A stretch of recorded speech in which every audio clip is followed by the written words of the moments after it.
Chérie, j'ai besoin de toi. Bonjour, nous sommes Aimé et Adrien. Bienvenue dans Je vais mieux. Je vais mieux est un espace de conversation honnête et d'exploration enthousiaste pour retrouver la faculté d'être vraiment connectés les uns aux autres, pour que nos relations répondent à nos besoins profonds d'être humains. Merci à vous toutes et tous qui revenez chaque semaine pour écouter, être inspirés et évoluer tous ensemble. C'est à travers vous que ce podcast vit. Cet après-midi, au travail, j'ai ressenti un élan de compassion pour mon père. Pour le rôle qu'il a tenu, ce père qui a toujours voulu s'assurer que la famille ne manquerait jamais de rien. Qui a passé sa vie au travail pour gagner l'argent qui a permis d'assurer la sécurité, la stabilité, la tranquillité matérielle de notre famille. Maintenant que ma femme est enceinte, je ressens à quel point ce rôle masculin est profondément ancré dans mes gènes. À quel point vouloir assurer la sécurité de notre futur foyer me prend aux tripes. Je me réveille le matin plein d'interrogations. Où est-ce qu'on va vivre ? Est-ce que cela va être approprié pour notre nouvelle vie de famille ? Car oui, on envisage d'aller vivre dans une cabane qui n'est raccordée ni à l'eau, ni à l'électricité, et je vous avoue que c'est pas très sécurisant. Mais tout à coup, la présence d'un petit bout de chou semble changer toute la donne. Ce qui était avant excitation, par le goût du risque ou de l'exotisme, devient un risque et une source de peur. Est-ce que nous aurons assez d'argent pour vivre ? Qu'est-ce que je dois faire ? Avec ce besoin d'avoir la sensation d'être utile, de servir à quelque chose. Dans cette grande aventure qui se passe dans son ventre pour l'enfant et dans mon ventre pour les peurs. Hein, chérie, qu'est-ce que je peux faire ? Tu sais que tu peux compter sur moi. Et là, ma chérie me répond. Faire ? Mais ce n'est pas dans ce qu'il faudrait faire que j'ai le plus besoin de toi. Pourquoi est-ce que c'est toujours dans le faire que tu cherches automatiquement ton utilité, ta valeur ou ton existence ? J'ai besoin de toi. De toi. De ta présence. J'ai besoin que tu sois profondément là, intensément présent. J'ai besoin de sentir que je peux compter sur toi, techniquement, mais surtout émotionnellement. J'ai besoin de partager ma vie avec toi, de partager mes élans comme mes peurs, mes envies comme mes faiblesses. J'ai besoin de nous. Besoin de notre contact peau à peau quand on se câline. Besoin de sentir dans tes yeux la joie que tu as de me retrouver. Besoin de sentir dans mon ventre le désir de te rencontrer. Besoin de ta tendresse, de ta douceur et de ta force. Besoin de sentir que si je faiblis, tu seras là. Envie de savoir que quand tu vacilles, tu as confiance en moi. Et aussi besoin de pouvoir partager avec toi mes joies, mes rires et mes moments de conneries. C'est dans l'équipe que nous formons que j'ai besoin de toi. Dans qui tu es et dans qui je suis quand nous sommes ensemble. Je sais faire toute seule, mais j'en ai pas envie. C'est bien pour ça qu'on s'est choisis, pour vivre ensemble et pour arpenter ce chemin tortueux du couple et bientôt tumultueux de la famille. Pour le vivre ensemble. C'est fou parce que ça fait 4 ans qu'on en parle tous les jours. 4 ans d'attention soutenue pour développer plus de présence, plus d'ancrage, plus d'intensité dans l'être avec toi. 4 ans à apprendre à communiquer, à être attentif à mes attitudes, à mes gestes, à mes intentions. Et en plus, c'est tout le sujet de ce podcast. Améliorer, prendre soin de la qualité des liens qui nous unissent, y porter toute notre conscience, notre attention, et y accorder un maximum de valeur. C'est notre quotidien, et c'est même devenu notre travail, et on adore ça. C'est présent dans mon esprit en permanence. Et pourtant, il aura suffi d'un petit bout de chou qui grandit tranquillement dans ton ventre pour que toutes les vieilles peurs ancestrales, héritées de génération en génération, qui modèlent notre société patriarcale, remontent à la surface et me fassent perdre de vue qui je suis devenu grâce à toi. Pourquoi cette peur de manquer, de ne pas être assez, de ne pas être en sécurité prend le dessus et m'amène à ne voir que ce que je peux faire au point d'oublier que ce dont tu as le plus besoin est précisément de ma présence. Quand je suis en train de faire au travail, je ne suis pas avec toi. Ironie de la situation, mes peurs me poussent à faire ce qui me coupe de ma capacité à être présent. Comment faire pour réconcilier les deux besoins, la nécessité matérielle comme émotionnelle ? Et pourquoi cette peur de manquer crée précisément le stress qui pollue la sécurité émotionnelle ? comment mon stress trouble le climat émotionnel que l'on aimerait être paisible pour cette grossesse. Pourquoi, en voulant faire bien, je deviens la source du problème. Alors j'imagine, maintenant, avec du recul, que tu as dû te sentir très seul, papa.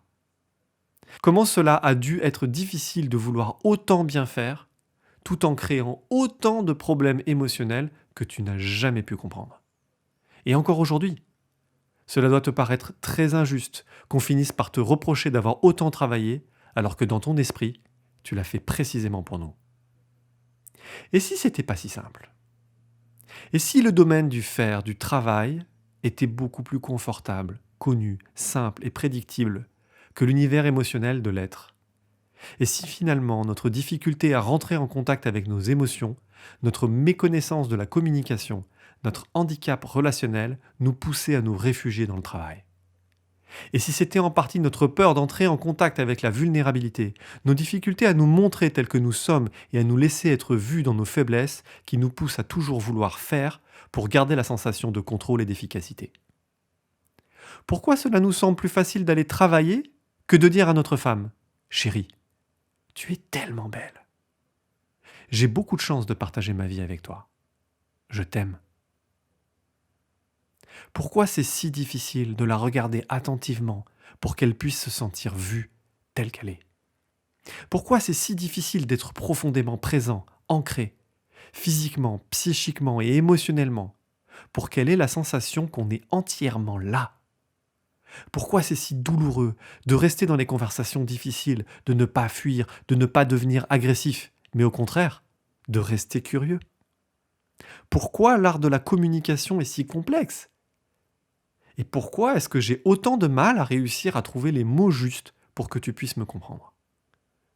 Tu m'étonnes que je préfère aller travailler, rester dans le monde du faire. Là au moins, je sais comment m'y prendre. Je garde le contrôle. Je sais comment faire. Alors qu'ici, avec toi, je doute. J'ai peur. Je ne sais pas comment m'y prendre. Je ne sais pas comment sentir et comprendre tes besoins pour y répondre. Souvent, je ne regarde pas au bon endroit. Souvent, j'oublie que tu as surtout besoin de sentir qu'on est ensemble, qu'on forme une équipe soudée à l'épreuve de toutes les tempêtes. J'oublie que tu as besoin de te sentir désiré, de te sentir vu, de te sentir considéré. Et tout ça se joue dans des tout petits détails qui pourtant font toute la différence. Ça se joue dans la chaleur de ma voix, dans la tendresse de mes yeux, dans la sensualité d'une caresse, dans la qualité de l'écoute, dans la manière de rebondir sur tes idées pour que tu sentes tout l'intérêt que je te porte, toute la tendresse que je nourris et tout l'amour qui nous unit.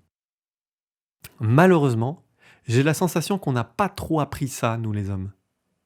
Les modèles de masculinité véhiculés par cette société ne m'ont pas permis ni de comprendre, ni de sentir, et encore moins d'imaginer qu'il serait important d'apprendre à rentrer en contact avec mes émotions si je voulais pouvoir vibrer avec toi. Qu'il serait nécessaire d'avoir le courage de m'exposer en vulnérabilité pour être vraiment en lien avec toi. Que sans ça, mes besoins relationnels profonds ne seraient jamais assouvis, et qu'il serait alors désagréable que tu continues à te sentir seul alors que pourtant je partage ma vie avec toi. Que ce qui ferait ma valeur serait qui je suis, bien plus que ce que je fais. Alors qui je suis quand je suis avec toi ? Quels sont mes gestes ? Quels sont mes mots ? Quelles sont mes émotions ? Quelle est ma sensibilité ? Quelle est ma sincérité ? Et où est ma conscience ? C'est de tout ça dont tu as le plus besoin pour sentir qu'on est ensemble, pour sentir que tu es aimé et que l'on fait couple. Alors je veux m'en souvenir, au-delà de mes peurs, de mes doutes et de mes manques. Me souvenir que ce dont tu as besoin est en moi, que ce dont tu as besoin, c'est de moi. Entièrement, complètement, intensément moi. Et que je suis assez pour ça. Que j'ai tout en moi pour pouvoir être moi. Comme tu as tout en toi pour pouvoir être toi. Alors osons. Osons. Osons être pleinement nous-mêmes et pleinement présents. Osons vivre nos émotions sans chercher à les fuir le plus vite possible. Vivons-les ensemble. Vibrons-les ensemble. Osons nous regarder avec tendresse dans les yeux pour voir comme pour être vus. Osons nous toucher, nous caresser, consciemment, pour dire avec nos gestes tout l'amour qui nous unit. Osons écouter, avec soif, avec passion, pour faire sentir à l'autre qu'il ou elle a de la valeur pour nous. Et osons briller qui nous sommes, entièrement, sans retenue. Pas pour prendre toute la place, mais pour occuper toute notre place. Car chérie, j'ai besoin de toi. Alors je ne résiste pas à partager en conclusion avec vous un petit texte célèbre de Marianne Williamson, qui est devenu très célèbre parce qu'il a été utilisé par Nelson Mandela dans son discours d'investiture en 1994. Et moi, ce texte, il me fait pousser des ailes, alors j'ai très envie de le partager avec vous. Notre peur la plus profonde n'est pas que nous ne soyons pas à la hauteur. Notre peur la plus profonde est que nous sommes puissants au-delà de toute limite. C'est notre propre lumière, et non notre obscurité qui nous effraie le plus. Nous nous disons « Qui suis-je, moi, pour être brillant, radieux, talentueux, fabuleux ?» Mais en fait, qui êtes-vous pour ne pas l'être ?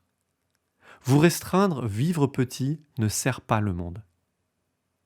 Il n'y a rien d'éclairé dans le fait de se rétrécir afin d'éviter d'insécuriser les autres en votre présence. Nous sommes tous voués à briller, comme le font des enfants. Nous sommes tous nés pour manifester la gloire de Dieu qui est en nous. Ce n'est pas juste chez certaines personnes, c'est en chacun de nous. Et quand nous laissons notre propre lumière briller, nous donnons la possibilité aux autres d'en faire de même. Quand nous nous sommes libérés de notre propre peur, notre présence libère automatiquement les autres. Pour nous tous, les conflits sont une plaie, ce que nous essayons d'éviter. Parfois, au prix de ne plus être capable de dire ce que l'on pense ou ce que l'on ressent, de poser des limites saines et de demander ce dont nous avons besoin. Et la relation petit à petit perd son sens. Dans d'autres situations, les conflits deviennent tellement récurrents et douloureux qu'on en devient usé, fatigué, et que la seule solution semble alors être de mettre fin à la relation. Et si ce n'était pas la seule solution ? Et si on pouvait désarmer nos conflits au moment même où ils pointent le bout de leur nez pour éviter l'escalade de violence et de mots blessants ? Et si on n'avait pas à en avoir peur, mais au contraire qu'on pouvait plonger avec confiance dans nos vulnérabilités pour découvrir qui nous sommes ? C'est le pari un peu fou que nous vous proposons. Ça vous dit plus de confiance en vous et de paix dans votre quotidien avec cette ou ces personnes qui comptent tant ? Allez sur la page internet www.jevaiemieux.fr/3C et découvrez gratuitement la méthode des 3C qui va changer votre vie. Merci d'écouter Je vais mieux. Partagez-le avec quelqu'un qui a besoin d'entendre ça. Et si vous avez aimé, si ça vous a inspiré, laissez une note pour que d'autres puissent le trouver. Et laissez-nous un commentaire pour nous dire ce qui vous a le plus touché. Nous voulons vraiment vous lire. Et comme toujours, montrez votre humanité. Créez des relations qui répondent à vos besoins. Et aimez aujourd'hui. Nous sommes Aimé et Adrien, et ici, c'est Je vais mieux.